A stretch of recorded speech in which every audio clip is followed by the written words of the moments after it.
Hey, what's up guys? Coming at you today with finance, crisis, and stagnation. Don't let the title fool you. I know it sounds incredibly dry, but it is wild stuff. Like, blow your mind wild. So like I was saying in my last video, I think it's important for leftists to bring theory into the 21st century if we're going to do a materialist analysis of what matters in the 21st century. And in the 21st century, this shit matters. Finance matters. Of course, leftists have been talking about finance for some time now. Both Marx and Lenin both talked about finance capital. However, since the 1970s, especially with the rapid expansion and spread of neoliberal policies around the globe, the percentage of the US GDP held by FIRE, so finance, insurance, and real estate, the FIRE portion of the US GDP rose from 35% in 1980 to over 90% in recent years. And some people might think, well, what's the big deal? What's the big deal? It's been growing. Of course it's been growing. But, especially since the 2007 to 2009 financial crisis, the great financial crisis, this is obviously worth looking at today. Conventional economics has not been well suited to actually explain the crisis or what led up to it. These models are based on the flawed assumption that rapid growth and full employment are the natural tendencies of capitalist economies. Deviations from this perfect norm are considered aberrations that need to be explained, and largely state intervention or unions or things like that are put forward as, reasons why there's deviation from this perfectly functioning capitalist system. The materialist explanation looks at the fact that the normal state of late capitalist economies, like mature capitalist economies, is stagnation. The normal state is underemployment. The normal state is slow growth. And deviations from this stagnation are the things that actually need to be explained by looking at history, historical material reality to see what has allowed growth to boom at certain times despite this tendency to stagnation. So the materialist perspective puts forward the idea that this, slow growth, the stagnation that has been festering for decades actually explains financialization. And so any realistic, reality-based material understanding of what's going on today has to take seriously these dangerous feedback loops between stagnation and financialization. So I realized that this might actually be one of my less accessible videos, so I'm gonna try and just break this down rather simply. So hang with me till the end, and hopefully everything kind of comes together then.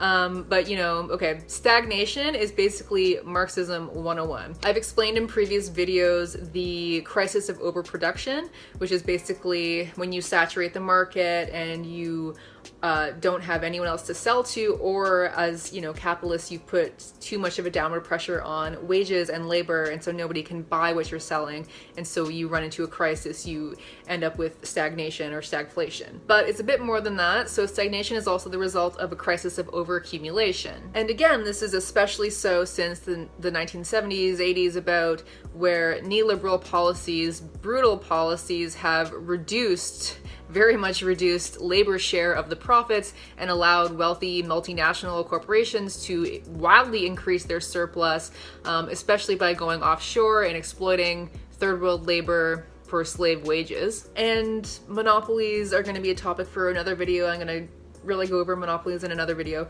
But we've also seen the rise of these great monopolistic corporations, conglomerates, oligarchy. For anyone thinks this is just purely because of state intervention, wait for that Monopoly video.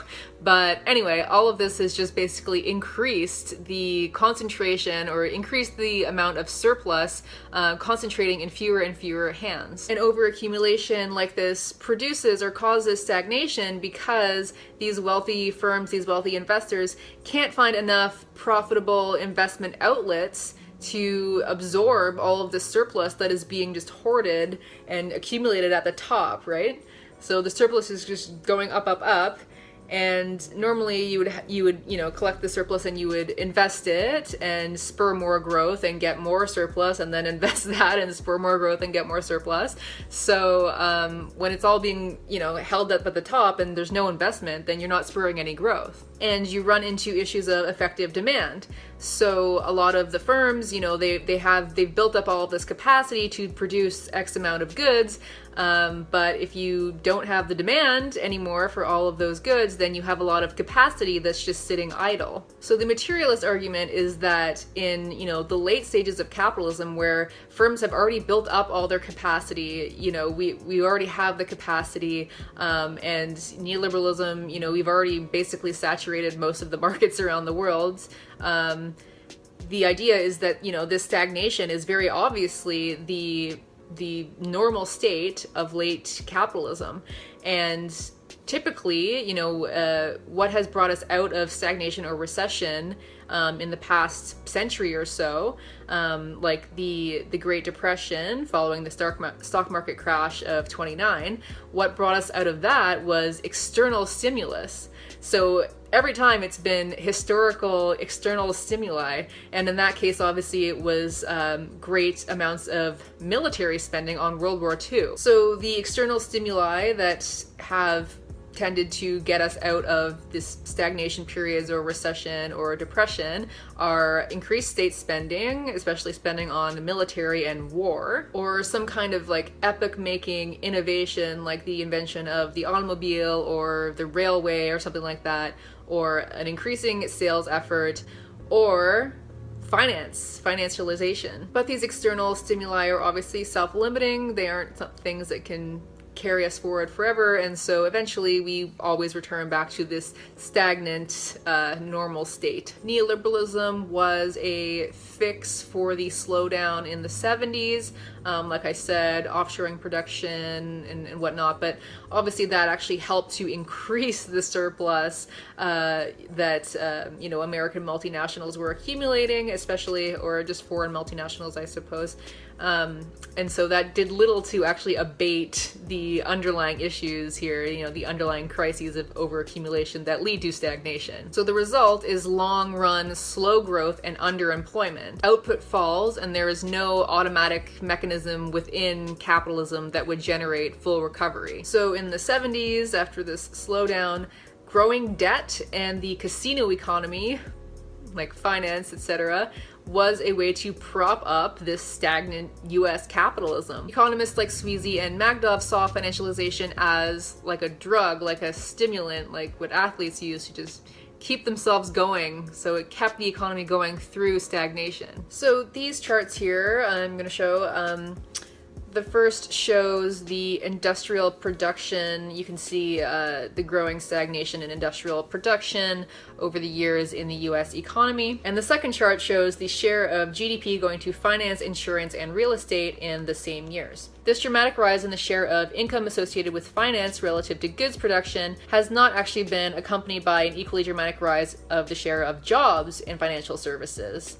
So Foster and McChesney say that this suggests that the big increase in income associated with finance when compared to production has resulted in outsized gains for a relatively few income recipients rather than a corresponding increase in jobs. I mentioned these big monopolistic corporations before, and a big contributing factor to stagnation is the ridiculous price markups that these monopolistic corporations are able to put on their goods, which increases their surplus. The markup has now risen to its highest level in post-World War II history. In layman's terms, the monopolistic corporations are taking the greatest share of the surplus value produced when, producing goods and selling them on the market, and the laborers who actually produce the products are getting the smallest share in history, in post-World War II history, of that surplus value. This has coincided with a shift since the 1980s of the US going from a major surplus economy to a major deficit country, becoming basically the consumers for the rest of the world. This was basically made possible by US hegemony and imperialism all around the world. So basically now the US consumes and borrows out of proportion to what it actually produces, and it's really become the market for the exports of other countries. And remember that through neoliberalism or the global labor arbitrage, a lot of the production done in these other countries, a lot of the profits are going to these large multinationals. And so this is why, neoliberalism hasn't actually spurred that much growth. People actually talk a lot about the failure of neoliberalism. It was supposed to be a great fix. It's supposed to, deregulate the markets, spur all this growth, and it hasn't. And, this is partly why.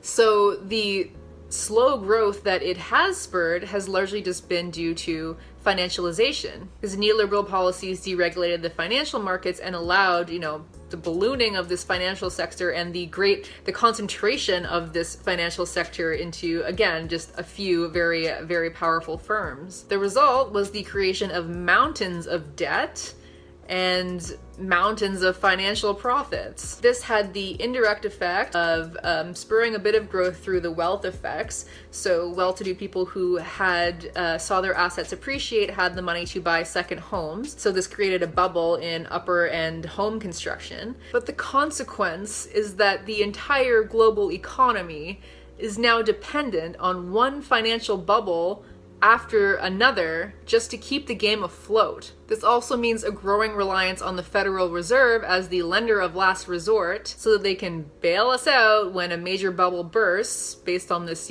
too big to fail policy, which of course really exposes the lie of this neoliberal self-regulating market economy. So we're just going to be going up, sharp decline, going up, sharp decline, going up, sharp decline. And really, it's become the only option of policymakers is to deregulate finance and to put more into that, because how else are we going to spur growth, barring, war, military spending, but it's unlikely that there's going to be another epic-making kind of a innovation on the level of the automobile or the railway or something like that. Maybe, but we can't really rely on that. Even the creation of the computer and the internet and everything, that hasn't been as big for growth as the previous epic-making kind of innovations. So yeah, this is the stagnation financialization loop. This is the feedback that we're kind of trapped in right now, and it just blows my mind. It's wild, but what else are we going to do? Our entire economy is just held together by debt. So McChesney and Foster say that the root difficulty remains a rising rate of exploitation of workers. From 2000 to 2007, productivity growth in the US economy was 2.2%, while median hourly wage growth was negative 0.1%. Yet, as if in stark defiance of these trends, consumption at this time rose as a percent of GDP from around 60% in the early 1960s to about 70% in 2007. Such contradictory developments were made possible by a massive expansion of household debt and the creation, in the end, of a household bubble rooted in the securitization of home mortgages. The bursting of the housing bubble was the inevitable result of the destruction of the household finances of the great majority of the working population. Official US unemployment rose to 9% in 2009, and capacity utilization was at its lowest point since the 1930s. And this is only slated to rise, of course, with the rise of automation. Underemployment and unemployment is going to be rapidly rising in years to come. So I wonder what that'll do for the stagnant productive base. That's going to make things a million times worse for effective demand of all these people without jobs. It's gonna make things pretty bad. But it's clear that restoring the conditions for finance-led expansion, wildly unstable and crisis-ridden finance-led expansion, is the number one priority of leaders in the face of this persistently stagnant economy. The social irrationality of such a response only highlights the paradox of accumulation, from which there is today no exit for capital. the main barrier to the accumulation of capital remains the accumulation of capital itself. So thanks so much for watching, guys. Sorry if it was a bit confusing or whatever. I find it wild. I hope you found it wild. Like, comment, subscribe, share, and I'll see you in another video.